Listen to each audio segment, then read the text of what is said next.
As I said earlier, the reduction of pain, compression, and inflammation is always our first priority. This is represented by the red columns.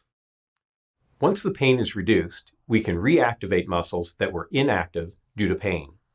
Significant pain causes what is called neurologic inhibition. This is a protective mechanism. When an area has been injured, our nerve system will cause local muscle contraction to reduce motion, effectively splinting the joint. Additionally, the force the muscle can generate from contraction is neurologically limited to prevent additional injury. This is a good thing directly following an injury. However, once the pain has been reduced, these neurologic restraints need to be removed. This is when we start the floor core exercises like the glute bridge or light therapy bands. These are types of reactivation exercises. The reactivation phase is demonstrated by the gold columns. Once the muscles are back online, those exercises should give way to more advanced functional therapies demonstrated by the green columns. Initially, functional exercises are used to retrain proper joint motion and muscle activation sequences. When relatively normal joint motion is possible, we can progress the patient to force control training. The goal here is to train your body to be able to cope with real-world dynamic environments and ultimately to build endurance so you can safely return to activities you enjoy. Endurance can be defined as control over time. It must be dynamic to fit our real-world requirements. How do we train control and endurance? In addition to using balance-challenging devices like wobble boards, foam pads, and BOSUs, we use a therapy device called a Centri-force Bar. Dr. Austin McMillan invented the Centri-force Bar. The slides of this part of the presentation are from his rehabilitation seminars he teaches. I want to acknowledge Dr. McMillan and thank him for doing the research, inventing the Centri-force Bar, and for letting me use his PowerPoint slides. The Centri-force Bar is Dr. McMillan's answer to the question, how do we provide continuous, dynamic, three-dimensional force challenges to develop control and endurance?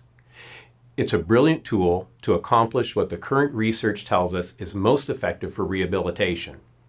I promise I'll unpack the last couple of sentences for you. Let me start by showing you what the Centri-force Bar is and how it works. The Centri-force Bar is a tube that has balls inside. When you move the tube, the balls roll down, and this changes the force transmitted into your arms, spine, and legs. You start by learning how to control the motion of the bar. For patients that can't stand, we may have them start using the Centri-force Bar seated. It still dynamically engages the core muscles.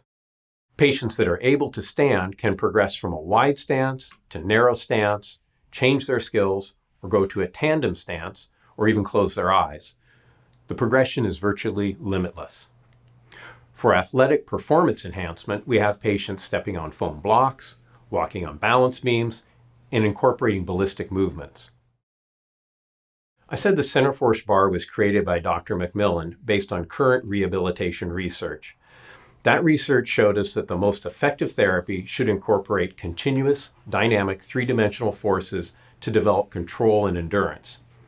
To explain what that is, I'm going to start by explaining what it's not. We used to think that after reactivation exercises, the patient should be transitioned to weight machines like you see in the athletic club, the back extension, rotary torso, ab machines. The thought was that we needed to increase the strength of the muscles that produce those motions. Research has shown that conclusion was wrong. The large postural muscles that those machines strengthen are responsible for motion, but they should not be responsible for stabilization.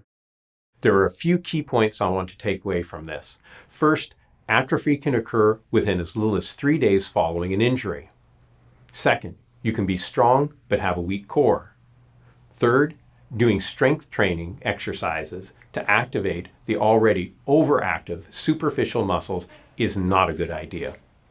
As a matter of fact, I've seen it countless times, particularly with athletic patients.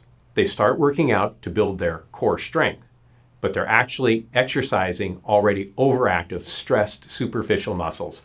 What they should be doing first is exercising their weak, fat, dysfunctional, deep stabilizer muscles.